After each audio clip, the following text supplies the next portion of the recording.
You have written against religious fundamentalism, Christian fundamentalism particularly, but if one follows you, one sees through your condemnation of suicide bombing and Islamic fundamentalism. But you also took on the stalwarts, if you like, of the new atheist movement. What was this whole buzz about new atheists? Well, because they're secular fundamentalists. Mm-hmm. Chomsky said they're fanatics for the state religion. That's right. I mean, they just changed the vocabulary. So Muslims aren't satanic the way the Christian right brand them as.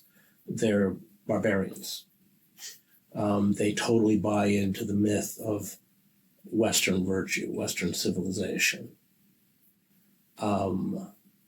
And I didn't pay much attention to them. I'm not a very orthodox Christian until I had to debate Sam Harris at UCLA, and then I debated Christopher Hedges at Berkeley. So I hadn't read their books. I had to read them to debate them. And I couldn't believe it. It was just dribble. It was intellectually vapid. I mean, they didn't know what they were talking about, especially when they wrote about the Muslim world. They didn't know what they were talking about. They didn't know the Bible. They didn't know. I mean, it would be the equivalent of me trying to write a book on biology, given my very limited exposure to biology in high school. I mean, that's kind of where they were. Mm-hmm. So the only thing they could attack was... And probably even worse, because I think like with the dominance of science, one has to admit one's ignorance. But when it comes from neurology or whatever, you kind of assume that there's nothing to understand in sociology. Yeah. So it's kind of worse than the analogy that you offered. Yeah. Well, they what they do is they set up a caricature of religion and attack it. So I don't believe in hell or heaven or angels, or I'm not, even particularly interested in the historical Jesus or any of that. But they can't step outside of the box that they've created. And they seduced a lot of kids, a lot of young people. I wrote a book which was called, the hardback was called I Don't Believe in Atheists. And then the paperback, the publisher changed the name to When an Atheism Becomes a Religion. It's not long, but it came out of those debates, not of reading their works, in the sense that they really replicate the shallow ideology of the very fundamentalists they attack. They're the mirror image of those fundamentalists. What do you think is the role of religion in modern day politics? I am asking this given, of course, the overall context of Islamophobia, which is particularly perverse in India, but also within the left tradition, which for a moment thought that religion and supernatural beliefs, if you like, are inconsistent with the idea of a modernizing, progressive world. It didn't go too far. I mean, that project is partly still alive in China, if you like, but with the reform and opening through tourism and, and some of those orthodoxy of the Maoist areas, being drawn down, those attacks have vaporized. I mean, there have been some occasions. So I'm wondering, like, given your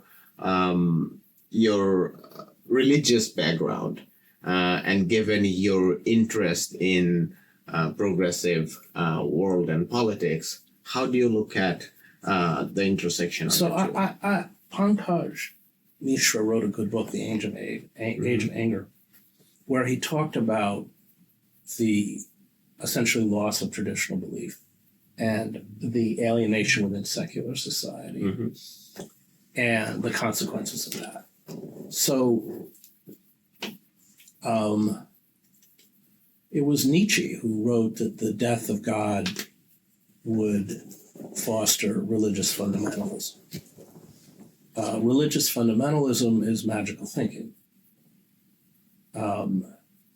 And magical thinking is what you do when you're desperate or in despair. And that characterizes the Christian right. It characterizes Hindu fundamentalism. It characterizes Islamic fundamentalism. I mean, there are many common tenets to fundamentalism, regardless of which religious tradition it comes out of. And the most important one is that it externalizes evil. So evil becomes embodied in the other. And when we eradicate the other, we will eradicate evil. This is really dangerous. And it's also, rather than being self-reflecting. right. So even in the Quran, which a lot of people don't know, the Prophet speaks about the various forms of jihad. And he says the most difficult form of jihad is the purging of the evil within us. That's certainly true within the whole concept of sin, within the Christian tradition. So fundamentalists, they externalize evil. They believe that the eradication of those who embody evil by violence is a way to purge the world, cleanse the world. And it doesn't really matter. And so when I went after the new atheists, they totally externalize evil and believe in the power of violence to cleanse the world. I would say that is the core of all fundamentalist belief, regardless of the religious tradition. I think the left lost. Let's talk about the European left, because I don't know the left in the global south. But the left in the industrialized countries lost their way when they severed themselves from religious belief. Remember, our two greatest prophets, Martin Luther King and Malcolm X, were deeply religious. The abolitionists were deeply religious. Even Eugene V. Debs, our great socialist, he spent far more time quoting the Bible than he did Marx. And in my own personal, belief system, the power of a religious belief is that we're not bound to what we can achieve empirically. In fact, of course, everything I've spent my life fighting for is worse, everything. But it doesn't invalidate what I did, because you are taught not to measure your life by what you achieve, but by what you stand for. And because you are taught that when you truly stand with the oppressed, those the theologian James Cone called the crucified of the earth, you'll be treated like the oppressed. I mean, I've been completely blacklisted, especially around the genocide. I gave a talk at University of California, Santa Barbara a few weeks ago, and the administration banned all publicity about the talk, including from the department that had invited me. So I got to, a 500-seat auditorium, and there were like 24 people. It's as if I was never there. I mean, they filmed it, they put it up on YouTube, and even with all the algorithms, it got 150,000 views. But ever since this fall, there's been a powerful effort to silence us. You've seen it in particular on the university campuses, where it's not just that encampments are banned, but any kind of, even going into the Widener Library at Harvard in a silent protest, but you're banned from the library. You can't flyer, you can't. The handful of faculty have been, Ruha Benjamin at Princeton is great. And certainly, I think one of the most renowned professors is on probation for standing up for Palestinian rights. The students who occupy the buildings in particular are all not only on probation, but have been warned that if they do anything else, they're out.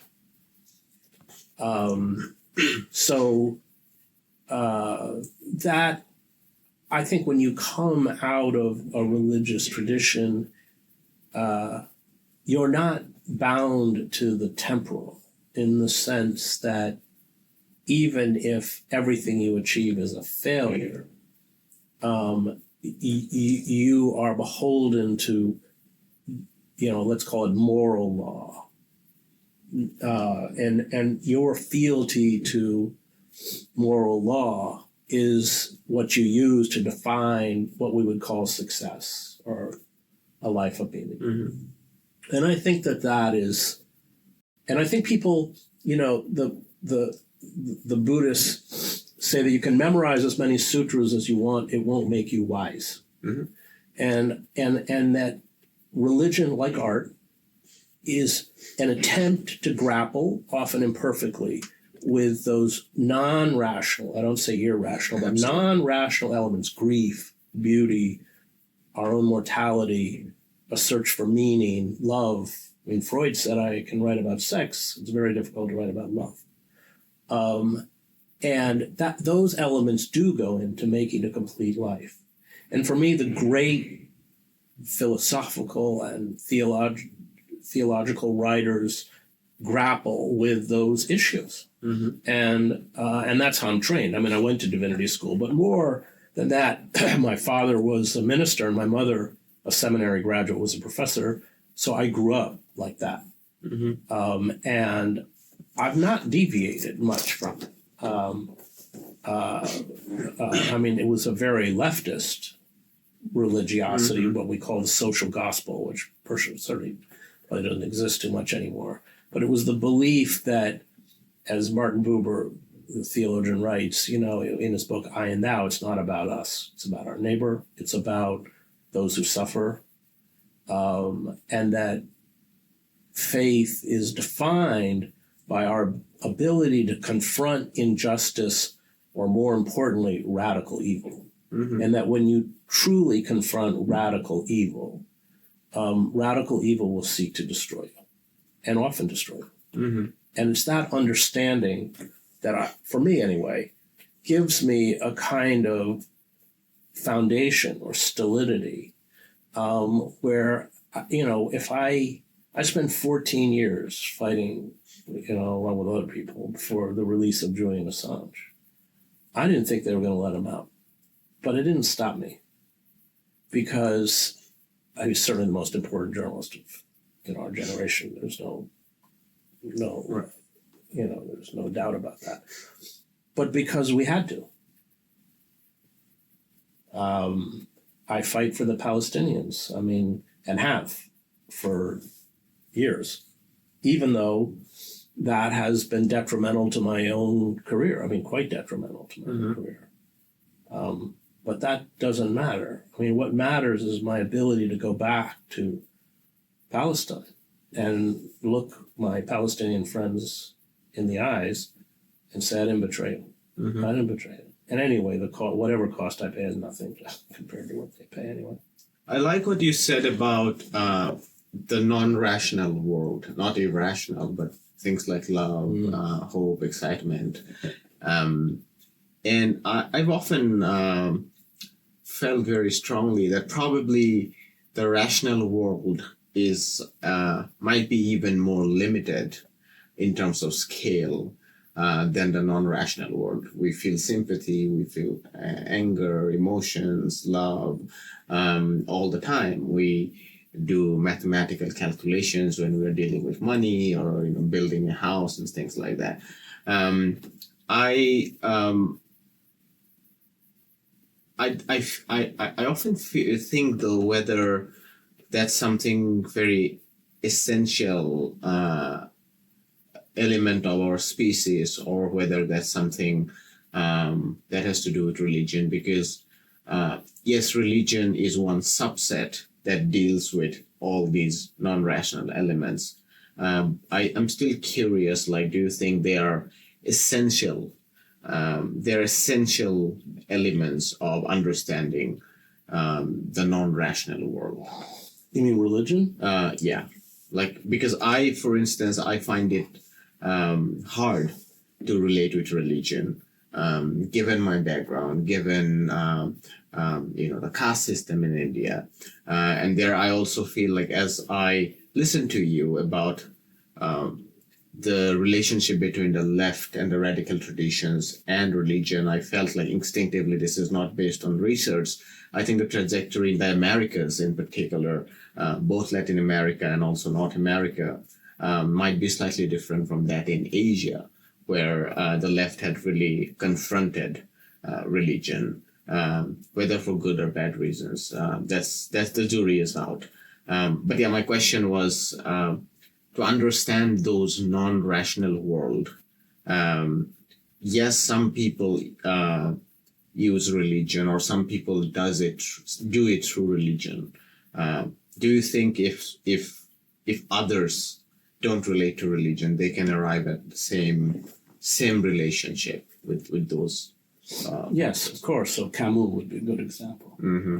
I think, artists do, because ultimately it's about empathy. It's the ability to put yourself in the shoes of the other. I, grew up in a religious household. My father was a civil rights activist. He was an anti-war activist. He fought in World War II. And also a gay rights activist, for which the church was very unforgiving. My uncle was gay. So my father had a particular sensitivity to the pain of being a gay man in America in the 50s and 60s. Was very loved, very close to his brother. So that's the tradition I came out of.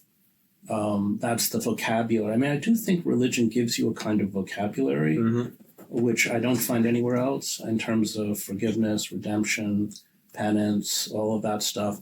But I think that we don't want to confuse institutional religion with the religious impulse, because institutional religion is, one bloody repressive, over the centuries. I mean, and every war that I covered, the Serbian Orthodox Church was blessing the Serbian fighters in Bosnia who were carrying out the genocide. The Catholics in Croatia were doing the same in their attacks, and the Croat attacks against the Serbs.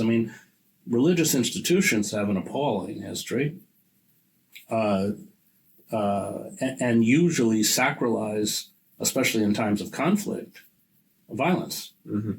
So the theologian Paul Tillich said all institutions, including the church, are inherently demonic. I think that's correct. And my father ran afoul of the institution he served. They pushed him out of the church, especially on the gay issue. Martin